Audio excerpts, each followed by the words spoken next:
انجام بدید و مشکلش رو حل کنید. اگر داشت، اگرم نداشت، یه بخشی، یه قابلیتی، یه چیزی به این کد اضافه کنید. این از مراحلش.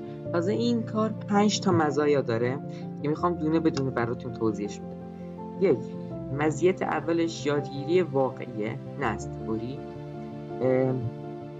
در واقع میشه تقریبا وصلش کرد به همون اصل دوم. و مزیت بزرگش اینه که شما با کدای بد، کدایی که خطا دارن، کدای به درد نخور، حتی کدای ویروسی خیلی مواظب باشید. فکر نکنید گیت هاب گل و بلبله، اونجا هم خطرات خودشو داره. دنیای برنامه نویسی ممکنه هر خطری رو داشته باشه، اینا حواستون قشنگ جمع باشه. این از این. یه پروژه‌ای رو میارید و یه خوبی داره ها، فقط به اصل 1 و 2 اکتفا نکنید و اگرم میخواید از اصل 3 اکتفا کنید، اصل همیشه زوم رو